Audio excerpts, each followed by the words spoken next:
Olá, tudo bem com você? Eu espero que sim. Eu sou o Fábio Costa e estamos aqui mais uma vez para o TBT da TV no canal do Observatório da TV no YouTube. Nesta semana, nós vamos relembrar uma novela que foi levada ao ar há 25 anos, portanto, em 1997, e não pela TV Globo, mas pelo SBT, Os Ossos do Barão, de Walter George Durst, baseada na obra de Jorge Andrade. E eu já adianto que essa não é uma nova versão muito semelhante à original, que essa sim foi feita pela TV Globo nos anos 70, e neste vídeo eu vou ilustrar com alguns exemplos por que a gente não pode exatamente comparar uma com a outra pela falta da fidelidade que foi proposital, inclusive, da parte do Walter George Durst.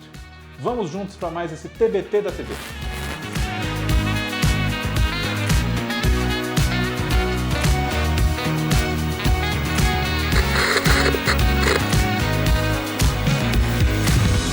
Antes de começarmos aqui a falar de Os Ossos do Barão, a versão do SBT, eu faço a vocês o pedido que faço sempre, que vocês se inscrevam aqui no canal, caso não tenham feito isso ainda, compartilhem esse e os outros conteúdos com quem pode gostar deles, aí seu amigo, seu namorado, seu pai, sua mãe, sua avó, enfim. Comente aqui, sugerindo temas para os nossos próximos vídeos de todos os programas, de segunda a sexta, tem sempre um diferente entrando aqui no canal. E claro, agradeço muito aos mais de 50 mil inscritos que já temos aqui. Muito obrigado a todos vocês sempre. Em 1996 ainda, o SBT planejava, com Os Ossos do Barão, ocupar um horário de novelas que, de produção 100% nacional, estava no ar com uma novela chamada Razão de Viver. Muito bem. Só que os planos mudaram e, em vez de Os Ossos do Barão, que estava sendo gravada, começou a ser gravada ainda em 1996, o que estreou foi uma novela produzida fora da emissora, numa parceria com o diretor Roberto Thalma, chamada Dona Anja, da qual inclusive nós já falamos aqui no TBT, procure na nossa playlist que você encontra com facilidade, caso não tenha visto esse vídeo ainda. Dona Anja, assim como Colégio Brasil e O Direito de Nascer, são frutos dessa parceria com o Roberto Thalma. Mas Os Ossos do Barão continuou sendo gravada e quando estreou, em 28 de abril de 1997, na faixa de 8 da noite, já estava concluída. Ela foi, a gente pode dizer que uma substituta da Dona Anja. E nessa época houve diversas iniciativas para engrenar a dramaturgia do SBT depois de uma fase iniciada por Newton Travesso, que dirigiu ainda Os Ossos do Barão e uma outra novela que foi gravada nessa época e levada ao ar só já concluída também, Pérola Negra, esta baseada num original argentino do Enrique Torres. Os Ossos do Barão é baseada na obra teatral de um dramaturgo chamado Jorge Andrade, que faleceu em 1984 e surgiu para o grande público na década de 50, com peças como, além da própria Os Ossos do Barão, A Moratória e A Escada, que são muito famosas. Além de outras, né? Vereda da Salvação, Senhora da Boca do Lixo, Rato Atrás, O Sumidouro, enfim. E ele mesmo, o próprio Jorge Andrade, transpôs duas peças suas, Os Ossos do Barão e A Escada, na década de 70, em 1973, para ser mais exato, numa novela das 10 da TV Globo que levou o nome da peça mais conhecida, Os Ossos do Barão. Em 1997, essa novela que o SBT levou ao ar foi escrita por Walter George Durst, também por Duca Rachid, Marcos Lazzarini e Mário Teixeira, com base não apenas na própria versão de Os Ossos do Barão da TV Globo, feita pelo Jorge Andrade, mas também contando com elementos de outras duas novelas dele, Gaivotas, da TV Tupi, de 1979, e principalmente Ninho da Serpente, que é de 1982, produzida pela TV Bandeirantes. Por que eu digo principalmente? Porque de Gaivotas, quem viu essa novela do SBT sabe que existe muito pouco na prática, né? É mais alguma coisa de nome de personagem, certas situações que emulam ali um suspense, enfim, mas esses também são elementos de Ninho da Serpente, que foi uma obra mais incorporada, mais aproveitada ao eixo de Os Ossos do Barão. Qual é esse eixo? Nós temos, de um lado, um imigrante italiano que veio para o Brasil ainda criança, chamado Edisto Girotto, que era o personagem do Juca de Oliveira. E ele, quando chegou ao Brasil, foi trabalhar, ainda pequenininho. Todos os italianos que chegaram junto com ele foram para uma fazenda de café no interior de São Paulo, de propriedade do Barão de Jaraguá. Barão de Jaraguá, que é pai de Antenor. Hoje, na ação da história, ali, na atualidade da ação que se passava nos anos 50, Antenor, vivido pelo Leonardo Vilar, é um senhor já idoso, um pouco senil e muito saudoso de um passado de glórias da sua família, onde a tradição, o nome que ele possuía, que hoje não valem mais o que já valeram, tinha um grande peso nas relações sociais. E o negócio do café, no qual a família dele se apoiou por séculos até, era muito mais lucrativo do que naqueles anos 50, quando a industrialização das grandes cidades, especialmente São Paulo, onde a novela se passava, estava a todo vapor, depois do ciclo do café, especialmente da quebra da Bolsa de Nova York, que ocorreu em 1929 e levou muitas famílias que cultivavam café à ruína, inclusive os próprios Taques Rendon, a família do Barão de Jaraguá, portanto, do Antenor. Edisto havia se casado com Bianca, que era a personagem da Jussara Freire, e eles tinham um único filho, Martino, o Tarcísio Filho. E o negócio da família, com o qual eles prosperaram depois de uma origem como trabalhadores rurais, era uma tecelagem, batizada de Tecelagem São Martino. E Edisto e Martino se amavam muito, esse pai e esse filho, embora houvesse um conflito de gerações muito intenso entre eles, porque o Martino queria modernizar a empresa, investir nela, apostar em outras coisas, e o Edisto preferia um progresso gradual e seguro, em bases mais certas, não queria arriscar tanto.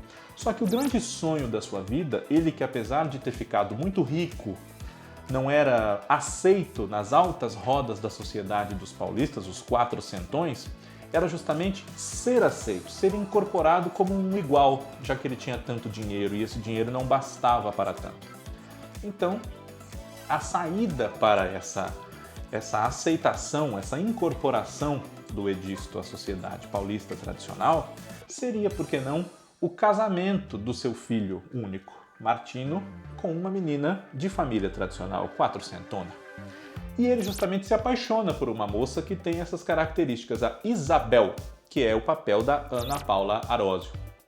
Isabel vem a ser neta de Antenor e de Melica, que era a sua esposa muito doce, submissa às loucuras, entre aspas, do marido, que ela sabia estar já um pouco senil, interpretada pela Cleide Diácones.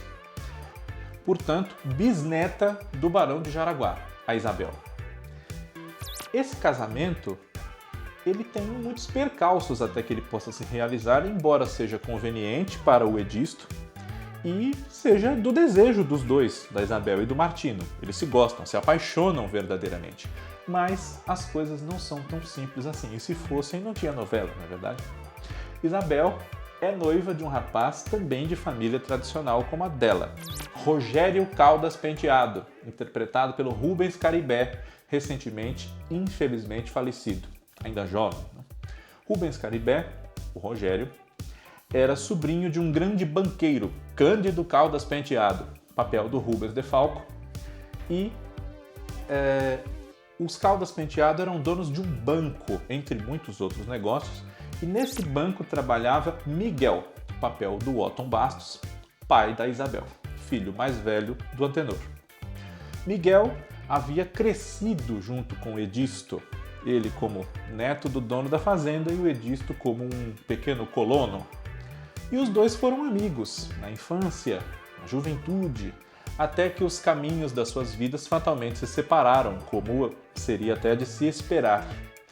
Mas ele nunca aceitou muito bem, na sua grande semelhança com o pai, inclusive, essa derrocada da família. Então, ainda preza por uma tradição a qual eles nem fazem mais jus, inclusive. E o noivado de Isabel com Rogério é do agrado de Miguel e também de sua esposa, Verônica, que é a personagem da Clarice Abouljanra.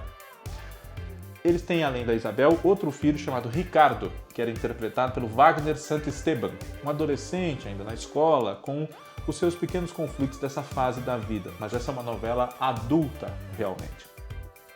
Além de Miguel, Antenor e Milica tinham outros 2 filhos. O Vicente, que era um escritor, uma pessoa que batia de frente com esse apego da família a um passado que ficou para trás, que era o papel do Petrônio Contígio, e a sua esposa Lavínia, a Bia Seidel, era uma moça avançada que queria, por exemplo, trabalhar fora, ser mais independente, contra o que o próprio marido desejava, paradoxalmente, e a família, claro, não queria que ela trabalhasse fora. E havia outra irmã do Vicente e do Miguel, a Maria Clara, que era uma senhora viúva que criava 2 filhas com dificuldades, o papel da Maria Eugênia de Domênico. Essas filhas que a ajudavam costurando para fora eram a Lourdes, papel da Maiara Magre, que já havia tido um grande amor no passado com o qual ela não pôde se casar por imposição da família, porque não era um jovem de nome, de posses, de tradição, etc. E a sua irmã, rebelde, mais revoltada com aquela situação, a partir do exemplo até da própria irmã, a Lourdes, que era a Mariana, papel da Daniela Camargo. E é claro que não só a Isabel se envolve com uma pessoa que não seria do agrado do pai e do avô, por ser um filho de colonos italianos, o Martino, mas as outras meninas também repetem essa trajetória, intensificando o conflito das gerações, do qual a novela também trata. Mariana começa a namorar com um rapaz negro chamado Omar, que é o papel do Luciano Quirino, que vocês recentemente puderam ver no especial Juntos a Magia Acontece, da TV Globo. Ele era o marido da Camila Pitanga, genro do Milton Gonçalves. E em novelas como Laços de Família, por exemplo. Ele fazia o papel do Laerte. E a Lourdes, depois desse namorado com o qual ela não pôde se casar, enfim, ela se apaixona perdidamente por um grande amigo do Martino, o Luigi, que era o papel do Dalton Vig. Luigi era filho de um casal muito amigo do Edisto e da Bianca, o Carlino e a Rosa, interpretados pelo Laerte Morrone e pela Denise Del Vecchio. Os Caldas Penteado eram comandados com muita influência pelo Dr. Cândido, apesar de ele viver basicamente recluso ao seu quarto. Tinha uma saúde muito frágil e era uma pessoa soturna, sombria, com uma voz bastante grave, por isso mesmo foi escolhido Rubens de Falco para interpretá-lo. E uma curiosidade é que aí mora uma das grandes diferenças em relação à versão original de Os Ossos do Barão, porque esse personagem, o Dr. Cândido, ele vem de Ninho da Serpente, novela na qual ele não aparecia e não tinha esse destaque em cena a ponto de ter um intérprete da estatura do Rubens de Falco. Mas era ele que determinava os rumos da família, da irmã, dos cunhados, dos sobrinhos, enfim. Especialmente a irmã era muito ligada a ele numa relação quase doentia, a Guilhermina, que era a Aimara Reis. Guilhermina, mãe de Rogério. E há um personagem ligado aos Caldas Penteado por ser o advogado e porta-voz de muitas decisões do Dr. Cândido, decisões que nem sempre agradam a esses familiares que torcem pela sua morte, que é o Dr. Otávio, papel do Thales Panchacon. O decorrer da novela mostra o conflito de Otávio com a descoberta de que ele é filho do Dr. Cândido com Dona Ismalha, que é o papel da Bárbara Fázio, uma mulher que sempre foi contra aquilo que a sua família defendia, ela que é irmã do Antenor. E Otávio, filho de Dona Ismalha e do Dr. Cândido, não é o único herdeiro desse milionário, porque para chocar o público foi revelado que ele abusou da sua irmã, a Guilhermina, e ele, Dr. Cândido, era pai do Rogério. Portanto, era o que explicava ele gostar tanto daquele sobrinho, fazer tanta questão que ele se casasse com uma moça como a Isabel, entre outros fatores. E o Luigi, que vai trabalhar na mansão como enfermeiro de Cândido Caldas Penteado, acaba despertando o interesse de uma jovem, a Consuelo, que era o papel da Jerusa Franco, sobrinha neta de Jorge Andrade, vejam só, e chega a existir ali um triângulo entre eles com a Lourdes. Então, as duas famílias estão intimamente ligadas por vários fatores. São os dois eixos principais da história de Os Ossos do Barão, que tem como personagens centrais não só esse casal, o Martino e a Isabel, mas os dois velhinhos, a Melica e o Antenor, e o Edisto Guirotto. Como eu dizia, essa novela foi ao ar totalmente gravada já quando estreou em 97, no mês de abril. E a previsão era de que ela durasse cerca de 6 meses, fosse até outubro, quase novembro de 1997. Mas, infelizmente, como destoava um pouco do resto da grade do SBT, que tem uma programação bastante popular, enfim, Os Ossos do Barão era muito bem produzida, apesar das verbas mais escassas em relação às primeiras novelas, como Éramos Seis e As Pupilas do Senhor Reitor, pelos diretores Newton Travesso, que eu já citei, Henrique Martins, Antônio Abujanra e Luiz Armando Queiroz, menos o Newton Travesso, eles todos já falecidos, né? E é uma novela que realmente não combinava com o resto da grade, não conversava com essa filosofia mais popular do SBT.